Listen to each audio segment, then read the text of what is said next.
Hello there, it's Carrie Rhodes here. Welcome to another card making video here on my YouTube channel. Today I am collaborating with Scrappy Tales and Pear Blossom Press for a fun hop where we are featuring stamps and dies from Scrappy Tales and easy lights from Pear Blossom Press. So I'm making this light up card today featuring the Fairy Botanicals stamp set from Scrappy Tales and some easy lights. This is the stamp set here. It has tons of florals, some sentiments, and some mushrooms with frogs. It's so cute. I'm in love with this set. It does have a coordinating die set that has dies to cut out all the images, everything but the sentiments. This is the new Slimline Borders 2 die set. I'll be using that today. I love that you can make a little line of mushrooms. This is the Slimline Cobblestone die. Pretty cool. I'm using this as well. And then Scrappy Tales has some hot foil plates now, and I'll be using this Fairy Stardust on my card today.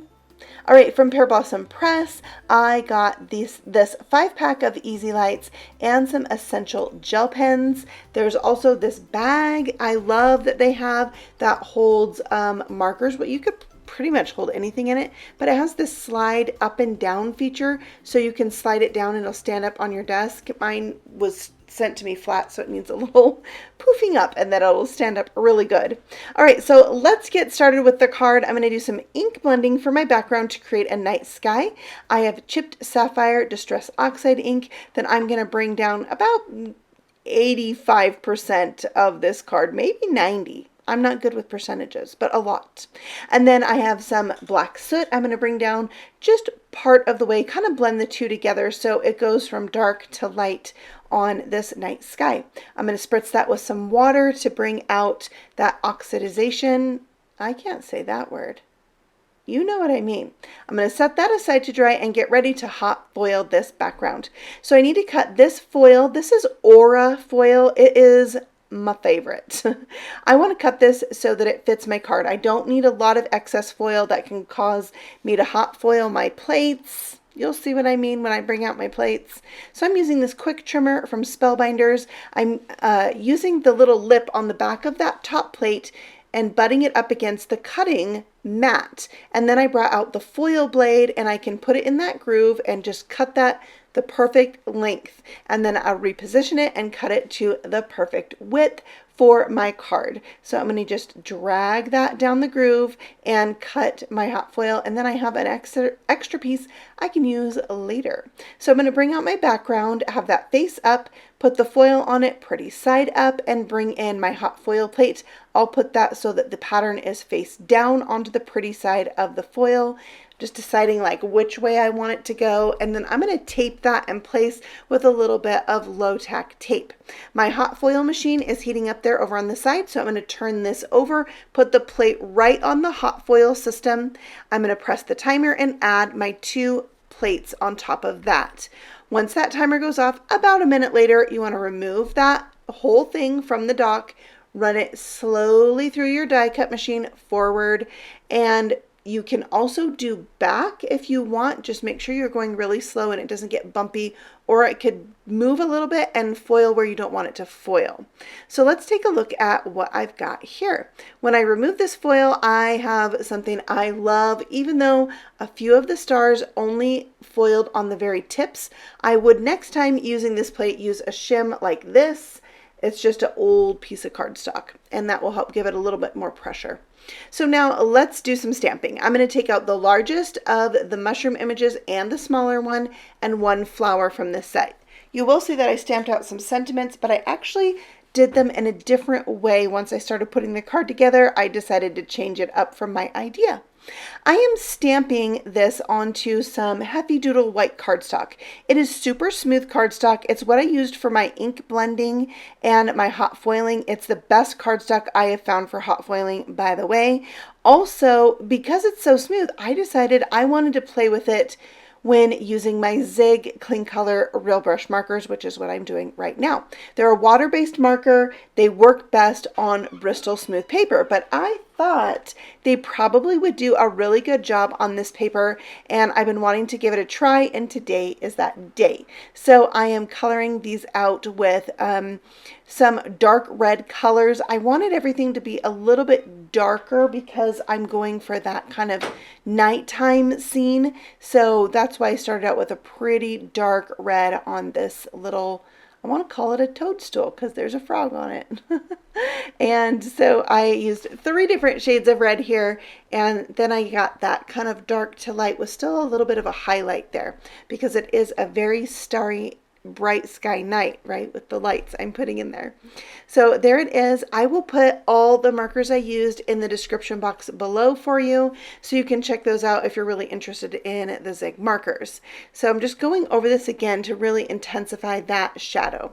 Now for the other parts of the mushroom, I'm using the warm gray marker, just adding a little bit of color there so it's not just stark white. And I really love this. In my house, I have always loved mushrooms, but my daughter, especially right now, is really into frogs and mushrooms and woodland type things. So we were just super excited about this stamp set. She told me I had to have it. And I agreed. So this is one of my favorites now from Scrappy Tales. And that's saying a lot because the Oops-a-Daisy stamp set, I love it so much, that came out with the last release. I'm going to link that one for you below too because it's super cute. If you like the style of this, you will love those daisies. All right, so now I'm using 2 shades of green, but I'm also using a blending tool. So this is like a marker with no color in it, and it blends out the marker really nice, and that gives me a nice highlight on the frog. But I did feel like I needed just a touch more color, so I can touch the end of my blending marker to the tip of my green marker and just add a little bit more color. Okay, so now on to this flower. I'm using some light brown and then some dark kind of yellow mustardy colors to do this flower because, again, I'm trying to go for that darker color like it is, you know, at sunset. So I'm going to color those out, and these markers blend beautifully together. So let me now talk about how I feel about this particular white paper for the zig markers. I thought it did really good. I do think that they blend a little bit better on Bristol smooth paper, but I haven't done a side-by-side comparison. I thought this did really, really good. I would totally use it again for my zig markers. So there's my miniature kind of review of this cardstock. The white cardstock from Heffy Doodle is what I'm using. So now I'm going to die cut these out with the coordinating dies, and they die cut out little openings in the center. I love that. So lots of detail. Next, I am bringing in that border, slimline borders, die cutting out 2 rows of grass. One of them has the stems for the mushrooms, and then I'm die cutting out the mushroom caps. I'm going to put 1 row of grass here at the bottom of my night sky, and I'm going to get those images set on there so I know where I want the little openings to be for my easy lights. So I'll go ahead and glue down the grass, glue down my mushroom, and my giant flowers. It's so cute. That'll go right there. And now it's time to pierce some holes in this card for my easy lights. Now there's 3 lights on 1 piece. So I'm going to poke 3 holes in 3 of these stars. This is the 5-pack of easy lights. There are 5 batteries and 5 sets of lights. These are LED lights. They don't get hot, so they're totally safe to use in your card. All the wiring has been done for you. I'm repoking those holes from the back just to make them a little bit bigger. There's a teeny tiny yellow square at the very end of these wires. That's the light itself. And you just want to line that up with your hole and tape it in place. And then you can just tape everything else down. I do recommend putting in the battery first. Sometimes you can rig your cards so that the recipient would put in the battery once they receive the card. You could totally do that if you're mailing this a ways and were, worried about it lighting up as it went down the road. That would be funny. Okay, so now I am taking some iced spruce, Distress Oxide, and inking up a scrap piece of paper. And then I'm going to use this to die cut out some stones. So I want to give them a little bit of interest. So of course I spritzed it with water and did some splatter that way, as well as adding some splatter with my black soot distress oxide, a little bit of water, and splattering that off the edge of this scraggly paintbrush.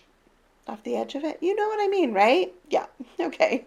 Now I'm bringing back that cobblestone die that I'm so in love with and die cutting out some stones to have on the front of my card. One of them I'm stamping with this interactive stamp set from Trinity Stamps. So it says push, and that is where the recipient will see and realize something else goes on with this card, and they'll push that stone and see it light up. Now I'm just backing these mushrooms with some super light gray cardstock and trimming them out so they have something behind them instead of like the green grass. And then I'll just glue those on. And one thing I just really felt was that the grass on the front layer didn't stand out very much from the back layer, so I just brought in one of those green markers I used to color with and added a little bit of color on the edge of this grass so it was a little bit darker and it stood out a lot better. It'll dry back a little bit lighter. I had an extra stem from that I could have put a mushroom on, but I only wanted 3, so I just trimmed that down. Now I'm going to glue on a bunch of those stones to give this another layer of interest, and I didn't want just one stone there that said push, because then you're like, what is this gray blob, right? You need a few more so you know they're stones, I feel. All right, so now I'm bringing in those gel pens from Pear Blossom Press, and they are fabulous. On the packaging it says how incredibly cool they are, and they're the only gel pen you'll ever need, and I agree. They are so smooth. I was like, wow. Also, I do find adding white gel pen over the top of red zig marker, it eventually just fades away and sometimes can turn a little bit pink. So I tend not to use my white gel pen on top of red zig marker coloring. All right, so there you can see it light up. Oh, it's awesome. It's so cool. All right, now when you stick this down onto your card base, you need thick foam tape. This is from Heffy Doodle. It's already the thickness that you need so that the battery is not higher or thicker than your foam tape. If you don't have this, you can double up the foam tape that you have. I just wanted to show you the Heffy Doodle tape. That's what I use on all my things. I love it. All right, so now I'm going to stamp out a sentiment onto this light yellow circle. It's only partially cut because I'm going to cut off the top anyway, but I wanted this to represent the moon on my card. So I'm using some honey drizzle ink and stamping the sentiment that says, "You are totally amazing." And that is going to be my little moon with my sentiment on it. So I'm adding a little dusting of that color around the edge just to give it a little bit more depth. And then once I glue this on, it's going to hang off one side, and I'm just going to trim that off with my scissors. And then I still was wondering, like, does this really look like the moon? So I brought in that gel pen that's gold, shimmery, and added some lines and dots to that as well, like I did on my little sunflower there. I loved adding the highlights on the sunflower with this gold pen. I thought it was really cool. On the inside, I'm adding another piece of that grass that has the stems for the mushrooms. I'm adding my second mushroom, and then I will add some mushroom caps to that and some rocks. So that will just carry the scene over onto the inside. It's such a cool card on the outside. I didn't want to leave the inside just totally naked. That's not fun at all. So a couple mushrooms in there to finish off the inside of the card. And let's also color that grass to give it a little bit more dimension. So that is my card for today. I love the Easy Lights. They indeed are the easiest thing ever. I've made quite a few light up cards since getting these, and I highly recommend them. They come with the battery. All the science-y part is done for you. Just poke a hole, tape it down. Done. So cool. All right, if you would like to hop along with us, you want to head over to my blog, carrystamps.com, and check out some other projects made with products from Scrappy Tales and the Easy Lights. I thank you so much for stopping by. I will see you all again on the next video, which is very soon. So if you're new here, Feel free to subscribe, and I will see you then. Happy stamping! Bye!